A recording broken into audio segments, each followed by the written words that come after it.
Welcome to this month's WCAI webinar entitled Site Development in a DAS World. Today's webinar on DAS will last for about 40 minutes with a 10 to 20 minute question and answer session at the end. You should submit your questions electronically using the question box, and I will forward those to the speaker. A link to this webinar will be available on the WCAI website in about 1 to 2 days. Registrants will receive an email notification as well for a link to a YouTube webinar presentation. Most of you know something about site development, and I think you understand its purpose and functions, and some of you actually are involved in it on a daily basis. Up until a few years ago, construction managers and site acquisition specialists were all about greenfield towers, monopoles, 2C surveys, educating landlords, and often dreaded zoning meeting. Much of that still rings true today, but the new song for carriers and tower companies is Distributed Antenna Systems, or DAS, which is another small cell or picocellularization strategy. It's no secret that DAS networks have evolved. Local zoning and permitting have struggled to keep up with DAS. The evolving landscape of wireless services and delivery speeds increasing could put pressure on local governments to relax the wireless siting requirements, including DAS. Ownership as DAS can be complicated by the fact that more than one owner is possible. Building owners desire control because they believe they're ultimately responsible for delivering critical services. The wireless carriers desire to control DAS so they can modify and upgrade systems without asking permission or being burdened by schedules with other carriers also on the DAS. And finally, there could be a third party who wants control of the DAS to generate a return on their investment as they try to ensure that the lease agreement is met with those who lease space on the DAS. So with all the positive network performance benefits of DAS, there are several nuances and tricky business issues that need to be worked out with each scenario. Fortunately, our speaker today is going to shed some light on these and other issues. I am excited to introduce Mr. David Saab. He's a 13-year veteran of the telecom industry and is currently Vice President of Development at Selective Site Consultants. David graduated from Washburn University School of Law and started in the legal field initially before getting involved in telecom. David is responsible also for business development at Selective Site Consultants. Without further ado, I'd like to introduce you to Mr. David Saab. Thank you, Chris, and thank you for coming to my webinar. Let's see. As Chris mentioned, I am the Vice President of Development for Selective Site Consultants. I've actually been with Selective Site Consultants for the whole 13 years that I've been in the wireless development field, which most of you will agree is an unusually long time to be with one firm in wireless. Selective Site Consultants was founded in 1997. We are rapidly approaching our 15-year anniversary here in August. We're a site acquisition, A&E regulatory and construction management firm located in Overland Park, Kansas, in the Kansas City metropolitan area. And we have offices throughout the Midwest, in Houston, also in Texas, in Houston, St. Louis, Omaha, Minneapolis, and our newest office is in the Mountain West out of Denver. We have been working in the full scope of wireless telecommunications since our founding, originally in voice, building some of the cellular and PCS networks, and as we all know, moving into broadband with 3G and 4G applications. This is an interesting and exciting industry that I think has a lot of room for growth, and DAS will be one of the driving developments in this industry. So we'll move on. You know, one of the things I like to say to people when they ask me about wireless is the head of this slide. And really, to make wireless work, there are a lot of wires in the ground. Fiber, originally the copper, T1s, and everything that it takes to get your phone call from your handset to the switch to the next handset. And so I wanted to talk just quickly about some of the infrastructure that it takes for wireless development. I'm sure all of you know about it, but it bears some reminding. Every site, DAS, macro, micro, otherwise, has power. It has fiber or the old copper. It has access to the site, and there has to be a place to hang antennas. We call upon electrical, civil, and mechanical engineering for the development, design, and growth of these towers and various systems. We call upon land use and regulatory professionals and construction professionals to build these. I think it's really interesting to note that wireless telecommunications in the United States really hit a threshold of dominance after in the aftermath of our financial meltdown, as families and households were taking a look at their finances and cutting what they thought was overhead, I guess. They often would have a landline and a wireless device, and the landline was typically noted as not being as important to the family as the wireless device, and by 2009, wireless lines outnumber landlines in the United States. The other growth factor is smartphones and tablet computing, and otherwise looking at data all the way around as driving this industry, and we'll talk about that a little bit later. Demand continues to grow, and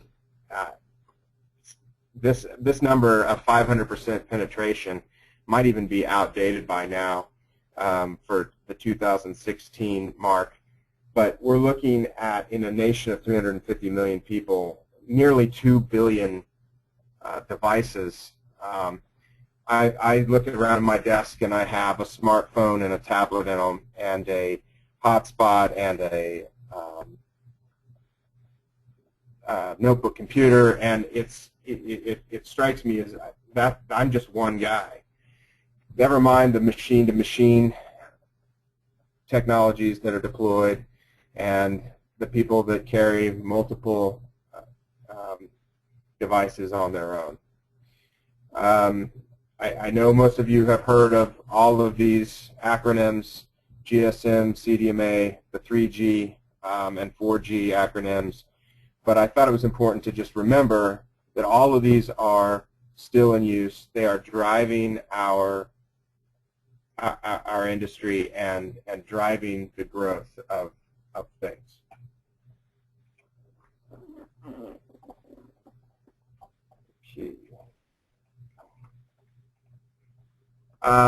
You know, site development, as Chris said earlier, the old ways of greenfield builds with guide tower, self-support, and monopole, rooftops and water tanks and existing towers and co-location, none of these are going away, but they are rapidly reaching capacity. They are running out of space to put new stuff up in some cases, and new solutions have to be looked at in order to move things along. SSC has had a long and successful history developing these very sites, and as we move into DAS, this still is a core function of our business. We have a sizable structural analysis group here at SSC that is running into times where we have a lot of these sites being at capacity, and we're having to do workarounds and upgrades and the like. And it's really it will continue to be part of our business model as we continue to grow in this industry. Along with the traditional builds, we've seen stealthing. We've seen mono crosses, where large groups or large facilities are made to look like crosses as we build sites in church grounds.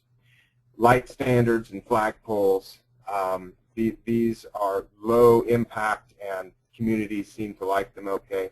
And as we start moving into smaller builds, we're seeing more and more rocks, trees, signs, and steeples.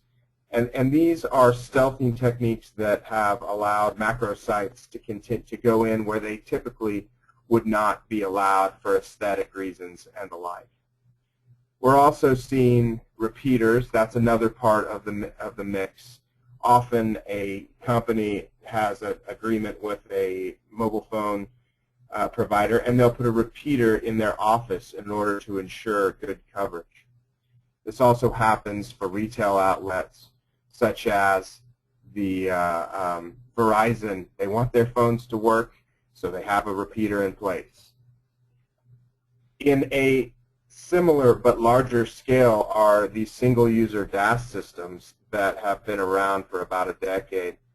And these are proprietary. Sprint will go into a sports group and say, we will provide you phone service, and they install a DAS system that will provide phone service for the New York Yankees or the Kansas City Royals or something along those lines. They also like to have DAS systems near and close to these retail outlets, just like the repeaters, to ensure a quality user experience. Still, traditional site development has its challenges. We're finding that land use restrictions through the planning and zoning groups are growing.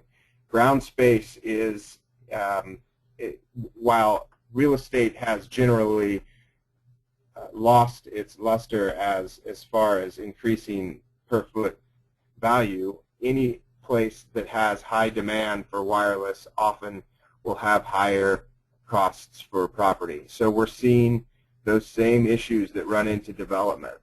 Population density is a problem. High-rise, there can be many people who are in a high-rise apartment building, and single macro sites can't serve them. There are regions that are single-family and multifamily that are zone residential that you just can't put a tower in. And frankly, some landlords are still saying, a tower? I don't get it. Why would I want that? And we all are aware of the NIMBY factor, and between concerns about health, although the Federal Telecommunications Act speaks directly to that, and it does not stop those concerns from being voiced. And aesthetics are always an issue with these sites.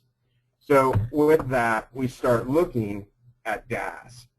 Now, DAS is a solution to coverage. It is not the solution to coverage. I want to stress that.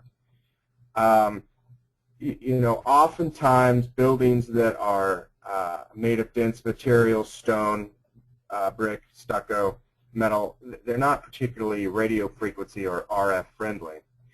And these buildings have difficulty accepting the penetration and the coverage from the existing macro sites.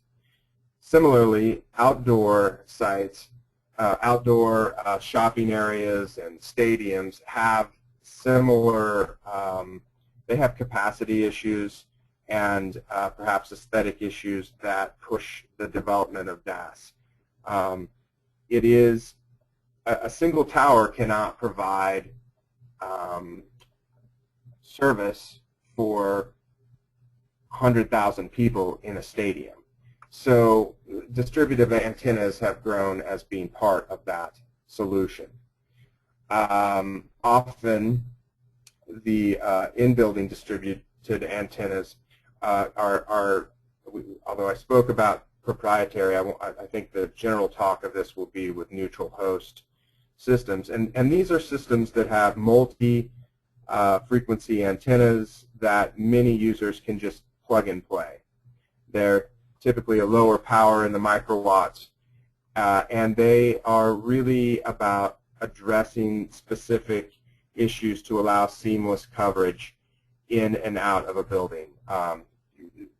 Maybe the days of losing your call in the elevator are going away. Now, whether or not it's appropriate to talk on the elevator, talk on your phone in the elevator, that's for a different webinar.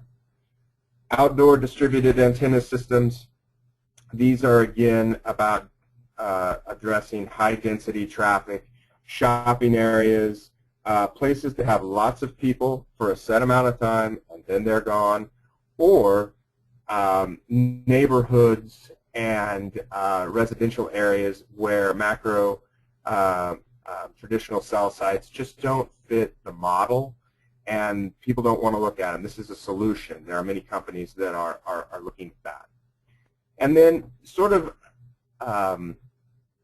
part of the DAS solution is small cell, and I included a small cell on a power pole just as a quick photograph. And this is, again, part of the whole idea of DAS being part of the network.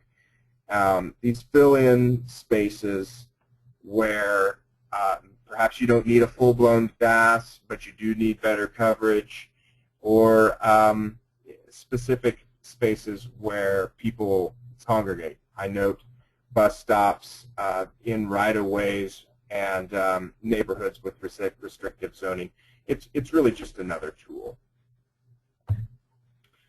So this is a nice, simple illustration of what an indoor versus an outdoor system is.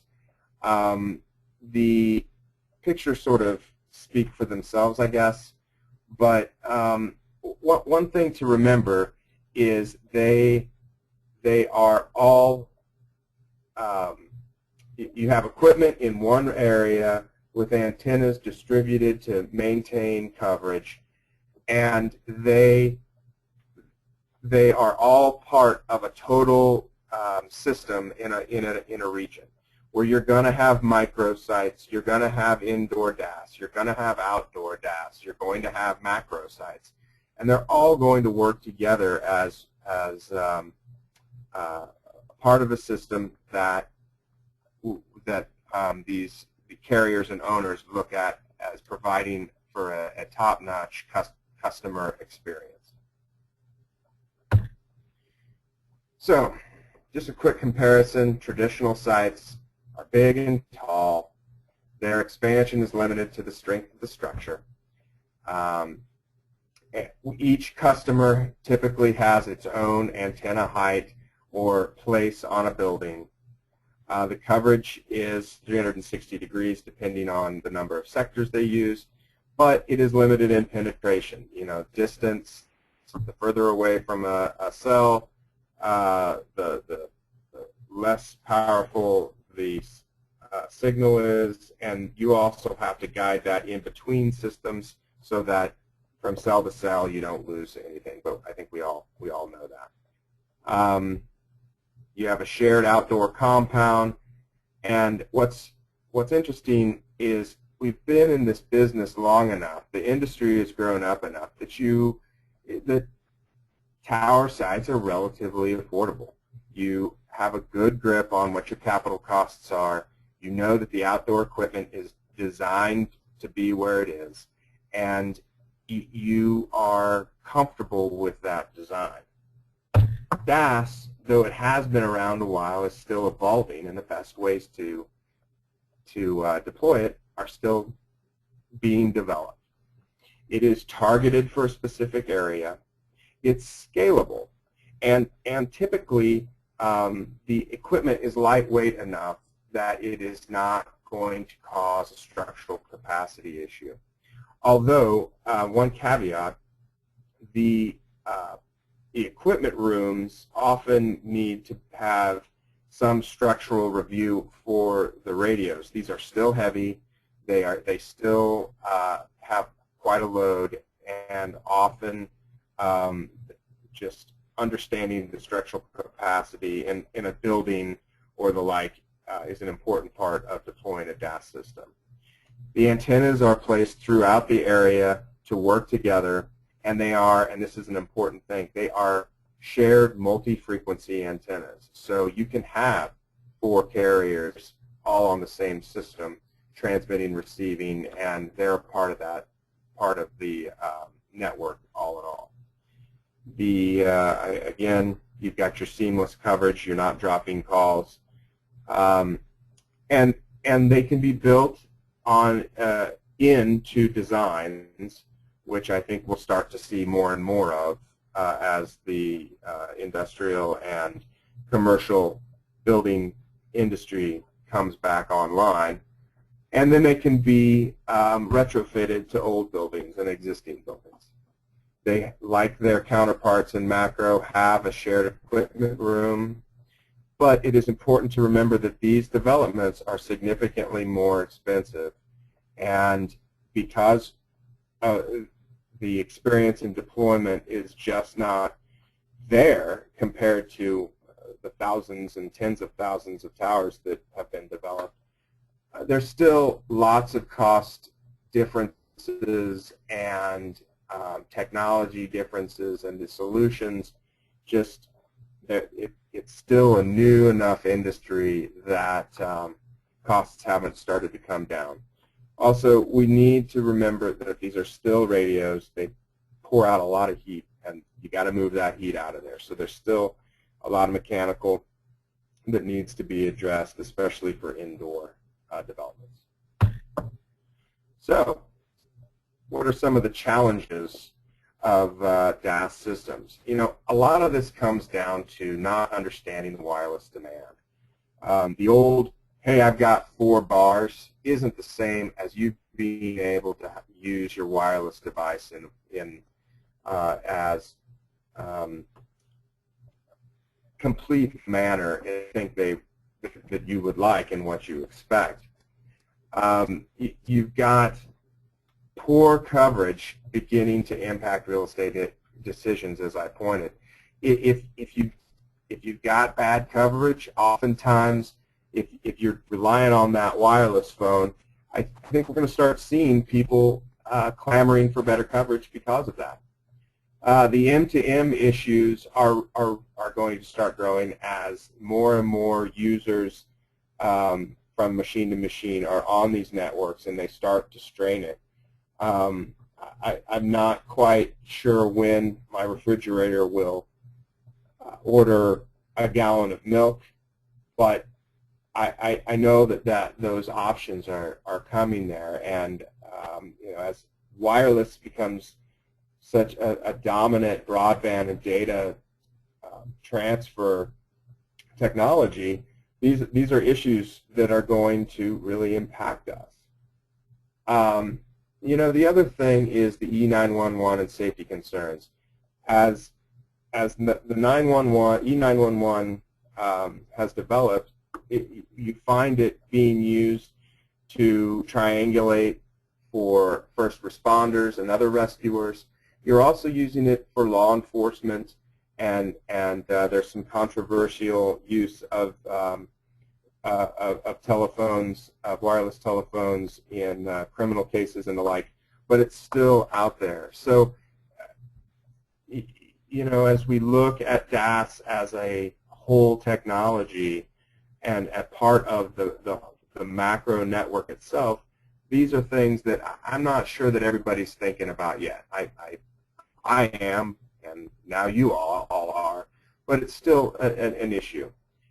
Another thing that's coming up that we're finding are retrofits. Old buildings oftentimes were difficult enough to upgrade their electrical, upgrade their wire lines. Their telephone rooms are small and cramped. And there are some real problems with deploying in retrofits. There's routing, power, telco, and available fiber. Getting fiber to these buildings, that last mile, is still expensive. So you also need to make some decisions as a DAS developer and in your site development. Is it a neutral host, which I think is growing, or is it proprietary? Is Sprint the only user? Are the ATCs, American Towers, have a DAS group, and Crown Castle has a DAS group? Is this? Are they going to run it? Are they going to own it? There's also specific DAS providers like Extenet that are providing this service as well, and you know, they're all here to make money, but where's that balance between value for the customer, value for the carrier, and value for the third party? And it's still a battle. Also, we can't ignore Wi-Fi when we're looking at wireless development and as part of a DAS solution. I think I saw the other day that 90% of iPad use is through Wi-Fi systems, and that is despite having 3G and now LTE capabilities. Excuse me. And finally, you know, a lot of these building owners and a lot of people that are doing this isn't their core business. Will there really be a revenue stream? Will having DAS increase my occupancy rate? Will having DAS actually take away or add to the user experience at the final four? And those are decisions when they develop these systems that need to be taken into account. And with costs as wildly different as they seem to be, I think there's still some people still have to spend a little time understanding what truly their core business is. Well, we really can't ignore issues with local government. You know, in the federal law specifically speaks to the fact that we are tasked as professionals in site development to work within planning and zoning laws. Now, there are certain things that are exempt by federal statute, but this still doesn't mean that the local municipalities aren't going to be driving development over the years. One thing to always remember, just like building a tower, is understanding the politics that you are walking into. A lot of people don't understand how DAS is, again, I know I stress this off over and over, but it's a tool. It is part of the larger network development that happens in our industry. So it is important to educate these people in politics, and the way you do it is sitting down and talking. Whether it is public meetings for the populace as a whole, meeting with the decision makers, city councils, planning commissions, county commissioners, and the like. And as you run through these, creating a written record so that you can hold yourself and the people that you're working with accountable. You need to be ready to speak directly to what you are doing and what you are building. I'm bringing this DAS system to Smallville, USA, in this area because macro sites don't work, but we have a lot of people living that want better, and we have consumer demand for better and more extensive wireless capacity. And also, it does not hurt to talk about in-building life safety concerns to the jurisdictions. Part of what they are doing, some of these jurisdictions are doing, especially when it comes to DAS, is establishing ordinances for minimum coverage to be part of their planning and long-term development in their cities and various other and towns and the like. So it's important to remember that DAS is just a tool. A lot of people think it sounds like a solution to everybody. We don't have to look at any more towers. Well, that's just simply not the case. Here in the Kansas City metropolitan area, we had a jurisdiction say, we're not going to allow any new towers. And it took concerted effort from the industry to really talk people through these sorts of broad sweeping statements that would really cripple development in these regions. And that means having them understand the technology. That means having them understand the strategy for your coverage. And it means education and working with local officials. And another thing is, if you live in a region with a state wireless association, and you can find those through the PCIA SWAP program, State Wireless Association program.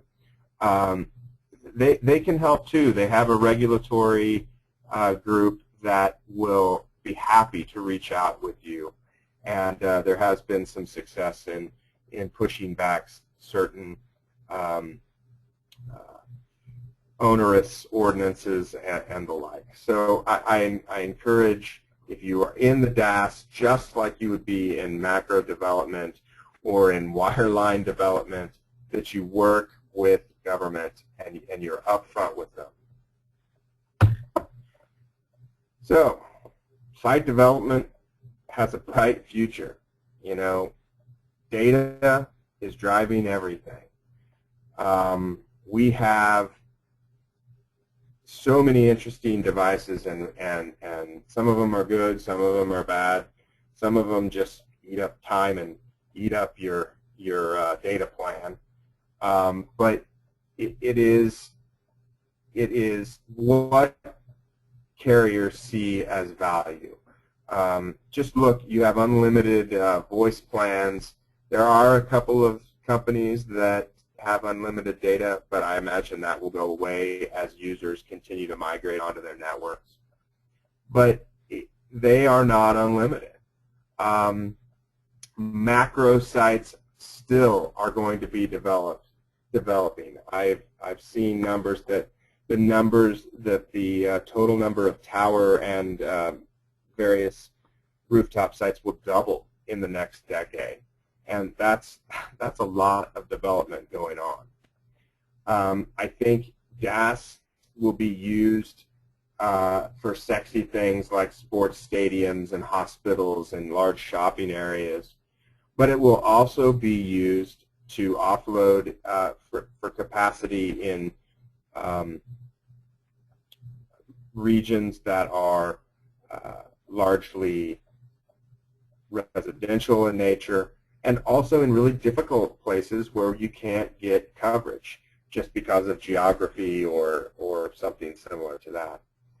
And we're going to see a mix of small cells and other refinements in stealthing. I saw an interesting design that had a small cell site in a Coke machine that was providing service in a basement of a hotel.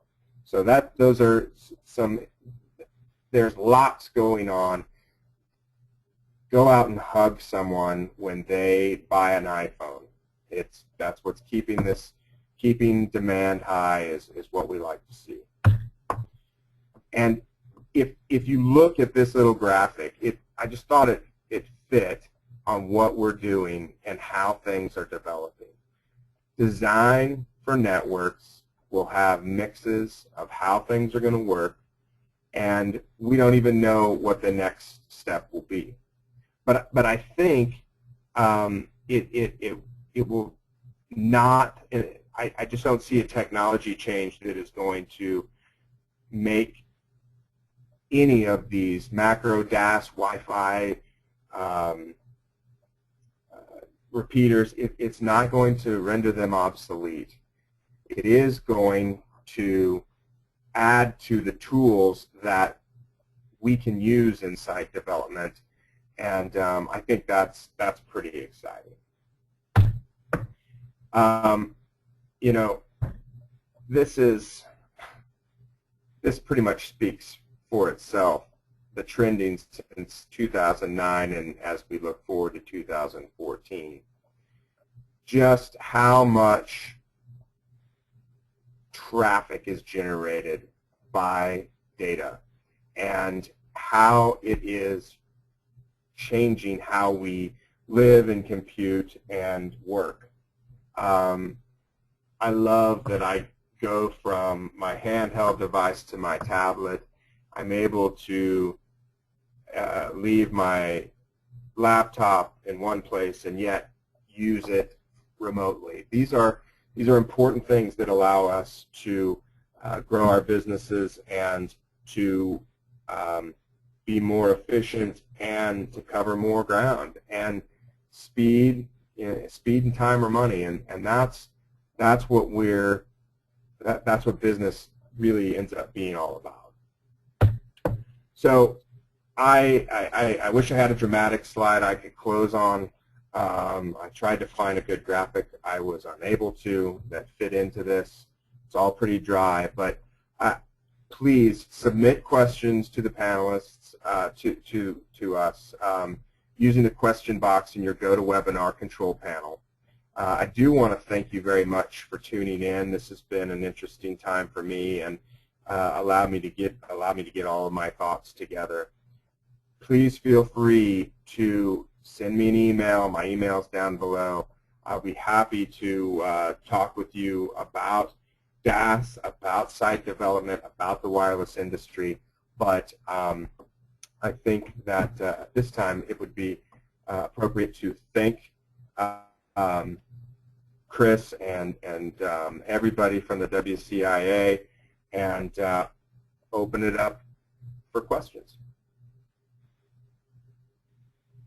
Well, thank you, David. A very informative overview of actually kind of a review for me of site development and all of the activities that are necessary to get a new site built out. And DAS is a popular activity right now, and it was really nice to see how you put DAS and site development together with some of these slides. It prompted several questions that I have about what you presented. We do have a couple of questions that came in through the electronic questions box. One of them is concerning, given a carrier deploys, 10 or 50 or 100 greenfield sites, monopoles or lattice or whatever, they know what their budget is. They know what their capital outlays will be for that coming year, probably. Some of those companies are just now getting into DAS, or maybe don't have a good understanding what the capital outlay would be for a typical DAS. Could you enlighten us on that? Well, as I mentioned in my talk, I mean those prices are really all over the board, but an upfront cost of $1 million plus a reoccurring monthly rent for a neutral host to for a Sprint to join in with an American Tower or Verizon to join in with the Crown is not unheard of. These are these really, the pricing really depends on your coverage goals, the scale of the DAS system. Often, I mean, a stadium like here at we have Arrowhead Stadium. It may have more nodes than, say, a Sprint Center here in Kansas City. In fact, I can just about guarantee that it does. But that's the question of covering a stadium of 80,000 versus a you know, a small like basketball type stadium with 19 or 20,000. So the costs are all over, and it really depends. And a lot of companies have just opted to develop their DAS systems independent of their traditional site development, and that's an interesting trend I've seen. So they're expected to be part of the system as a whole, but they are not necessarily in the traditional under the control of the people that have been building the wireless networks over time. So they're pretty pricey. Right. Okay, David. Nice, good there. We have another question from Michael. I think might be interesting for you, and that is, what can we expect for new design in construction? You know, the construction folks in DAS. I guess, you know, DAS in building. You know, the construction design disaster building, or informing the owners. Hopefully, I relayed that properly. I guess he's asking about, you know, historically construction was about, you know, the greenfield site and all that. Now we got in-building DAS, and do the construction groups get involved in that, and what are their expectations and that kind of thing?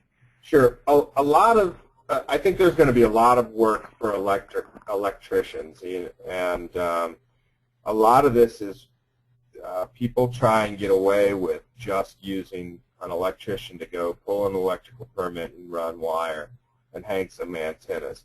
I think that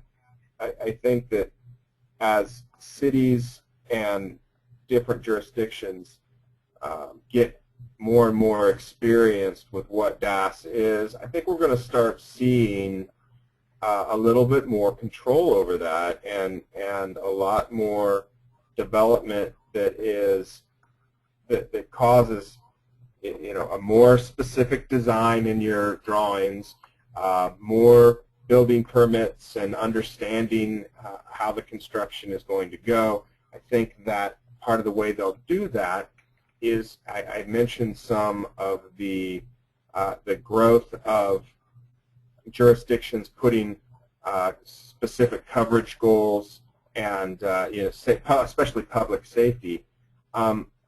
When they have to start reviewing this, companies are going to have to start explaining what they're going to do with a little bit more specificity, and this will logically lead to more construction type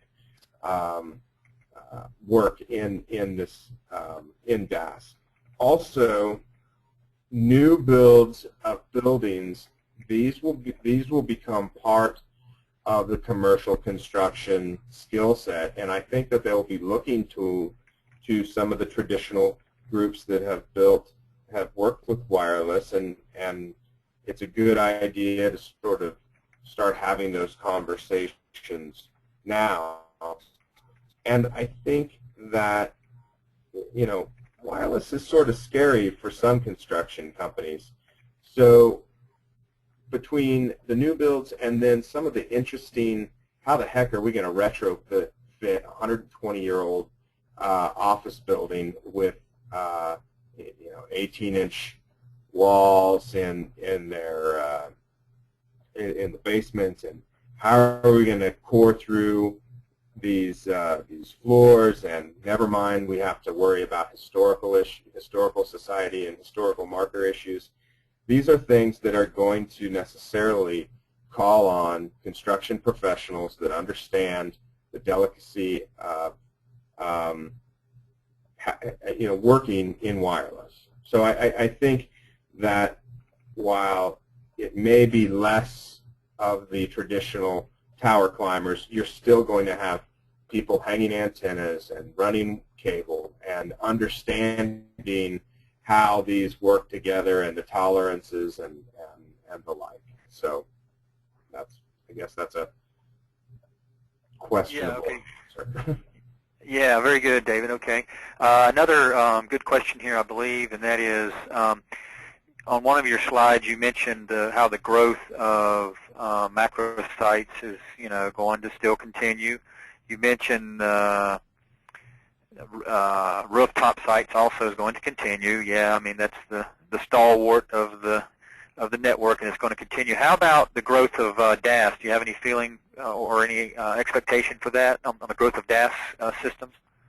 Yes, I would say that based on what we're seeing, we're just in the early stages of DAS development, and I think that it's going to start dominating the next 5 to 10 years as people and carriers. People demand better coverage.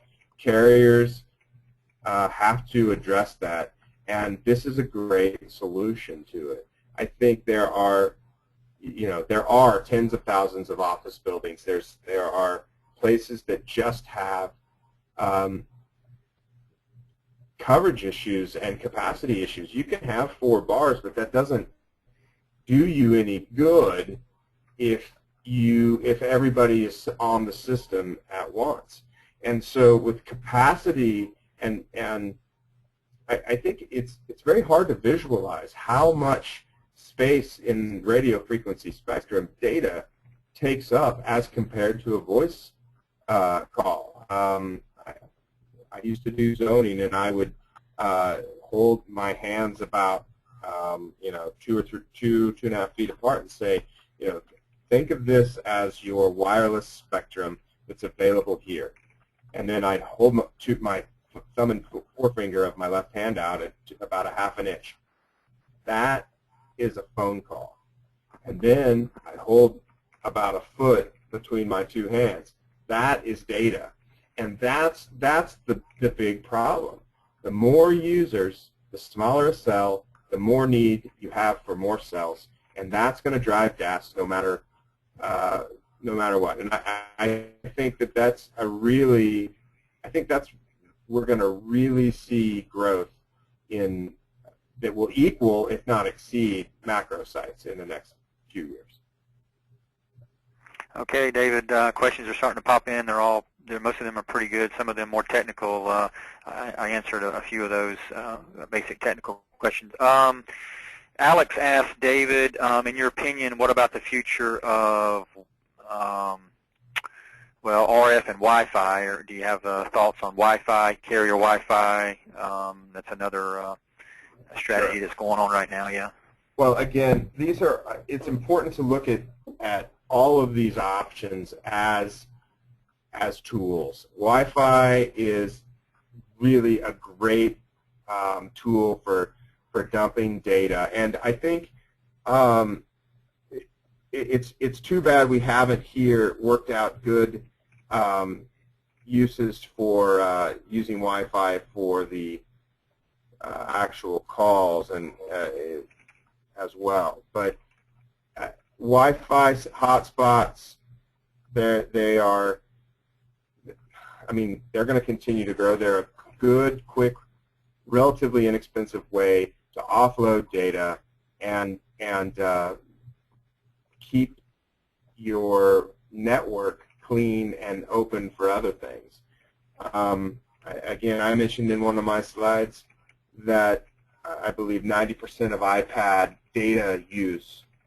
Now that I can't remember right offhand the number, but it's really a super significant amount of data use is done on Wi-Fi networks rather than the 3G networks. And even with these new LTE networks that are being deployed by AT&T and Sprint and Verizon and everyone else, there's still limits on the amount of data that you get every month, and as rich, a rich user experience, wow, you can burn through your monthly data allotment pretty fast. So Wi-Fi will definitely continue to be one of the carrier's strategies moving forward. Okay, I've got a question from Greg. Greg has an experience in one of the major cities with one of the carriers that I won't mention. One of the carriers has been resistant to independent firms constructing DAS systems, and there's some tension there with the carrier, and in that case where the independent has a difficult time moving forward with the DAS installation and so forth, it takes a long time for the carrier to get the system up, and provide service to customers, added service. Have you run into this type of issue, Greg, or maybe not? It's maybe a little sensitive question, but that's from Greg. Sure. That is a carrier strategy, and it's a control issue, and I imagine I know which carrier you're talking about, but all of them have their own positions on how they want their network developed. And the best, you can't force a multi-million-dollar multinational or a multi-billion-dollar company to do things, but if coverage is poor, the thought is people will leave and move to a better carrier that fits their needs. Now, if Greg is a third-party DAS owner-developer, then I guess my glib answer would be it's better marketing. I don't really know the answer to that, but I do know that different carriers want different types and different levels of control over their technology, and that's really what it ends up coming down to, I think. Right. Yeah, I know. The first anchor tenant of a DAS system, when the other carriers would like to get on the system, that can also be a difficult arrangement in some cases, I think. Let's see, moving on here. Got a question from Deepak regarding stealth, not stealth antennas, but stealth DAS. Yeah. Have you run into that? He's asking about outdoor and indoor. I guess indoor is not so much a stealth, or maybe it could be, but maybe outdoor DAS. Any comments, David? Well, I think by its nature, it's stealthy. The antennas are smaller. They can be hidden behind an RF, an RF-friendly material, and they can be built into light poles, so you don't even know you're seeing it. Stealth is an interesting part of our industry, and it definitely has its place. But as things, as we develop, the electric wires and development of the electricity grid over the last 100 years, that is, everybody sees those, but nobody thinks about it anymore. And I think that people want their phones to work. They want their Galaxy tablets and their iPads to work wherever they are. And I think that as people every year get used to the telecommunications infrastructure, that stealthing sort of becomes, while it's not moot, it becomes a part of just what do you see as being in the way? What do you see as drawing your attention? And, I know I'm in the industry, but I don't even see towers sometimes anymore. And it's just part of our everyday, living. But I do think that stealthing in both outdoor and indoor, that's going to happen. And fiberglass and RF-friendly fiberglass and other materials are a beautiful thing. If you want to make something look like a police box or a street lamp, you can do it. And it's a question of cost and delivery, and is it really that big of a deal? We have the same problem. It's the same problem with stealthing and macro sites. I had a jurisdiction once say, hey, why can't you put up a monopine? And we were putting up a 100-foot tower, and I said, well, I suppose we could, but the tree canopy is 50 feet anyway, and having a giant, I don't think you're going to have fewer people looking at this, and I don't think it's going to blend in if it's another 50 feet above the canopy. So I think, it's a question of working with your end user and the people around it. Did I sufficiently talk around that? No, I think you added a lot there. That's good. And I got a couple more questions. Let's see. One question is, why not use DAS everywhere? Use it more and in more places. And I know there's a technical answer for that, but I guess they want to get your thoughts on it from overall perspective. Well, the technical answer is because it doesn't work everywhere. It's also it's expensive. It doesn't provide. It's not the solution to everything, and it's just part of many tools, macro sites and repeaters and Wi-Fi and DAS. That's all part of the system that we have and that we've developed. And decommissioning tens of thousands of towers to build, millions of nodes, that doesn't make sense. That just doesn't make sense from a development standpoint anyway. And there is a limit to how much money we can dump into these networks.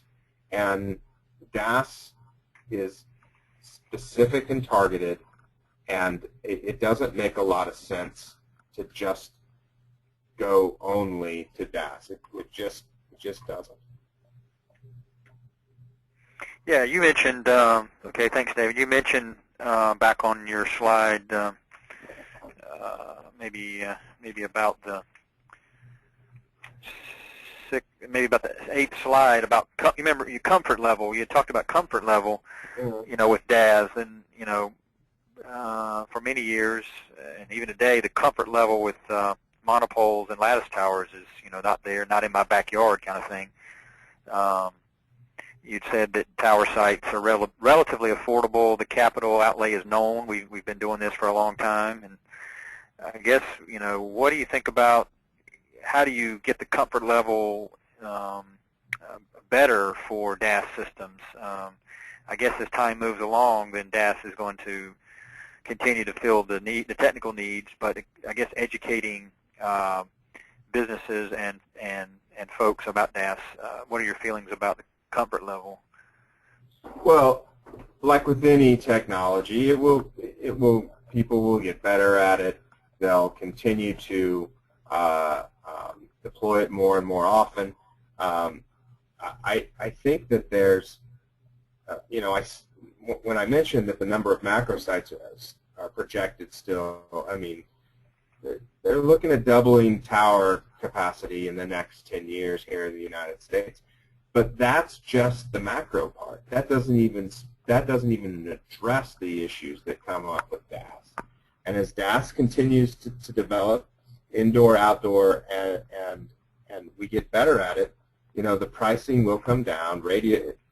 More and more competition will force people into being more efficient and better with their resources. And I think it's the nature of any technology and any sort of development. The better we are at it, the cheaper it becomes, the more efficient we are, and the more we understand what we're doing. Now, one thing to remember, there is still a big difference between putting up a monopole and really understanding the RF needs of a particular building. There's more planning up front.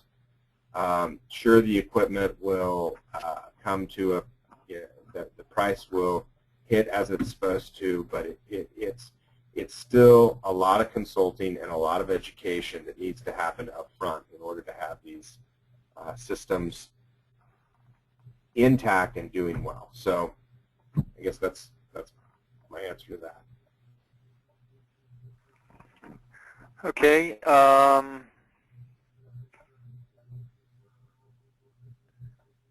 And there's one last question, and then I think we'll wrap it up, David. And the question is, what if current mobile technology is rendered obsolete? What is the chance of this? Well, I guess there could always, there's always new technologies that are out there, but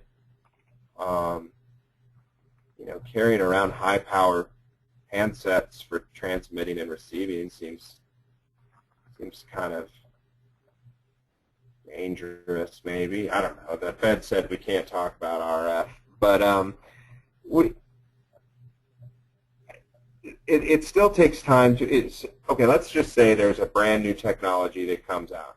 It's still going to take time for people to adopt it. We've got billions and billions of dollars in infrastructure already invested. We've got,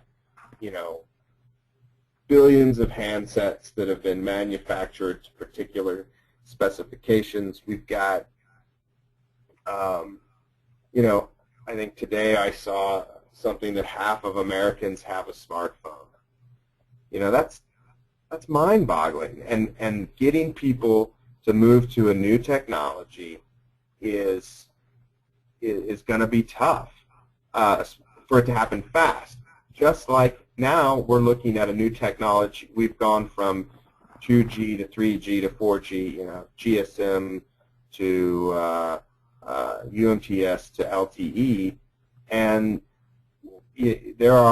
we're just starting to see the phones hit the handsets hit the market now. So I think that while a great new technology is exciting, for it to totally overtake cellular communications right away, I suppose it could happen, but it would really make for a disruptive force in the economics of wireless development, and it certainly would be a fun project to see. So there you go. All righty. We're going to wrap it up. I'd like to thank you again, David, on behalf of WCAI. And folks, if you have any questions for David or need the services of SSC regarding site acquisition and development for your network, you can see the website on the last page of the presentation that's up now. And Saab, DSAAB, at ssc.us.com is his email. I'd like to thank everyone for joining.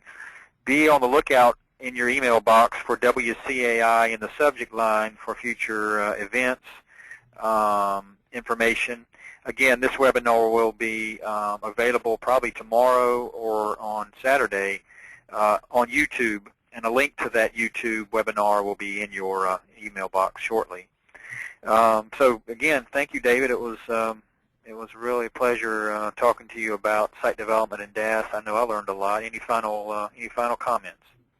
I guess I just want to I just want to stress that all of these technologies are part of wireless development, and there's not a silver bullet that makes development work no matter what. So we need to be open. We need to be to understand that site development and the wireless industry is always changing, but there are always going to be there's always going to be a need for the infrastructure that keeps us going, and these are all just possibilities that we need to be aware of and open to as the industry matures.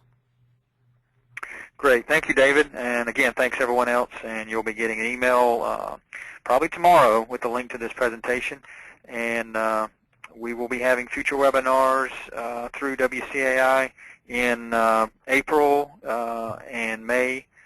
So be on the lookout. Again, thanks a lot, and good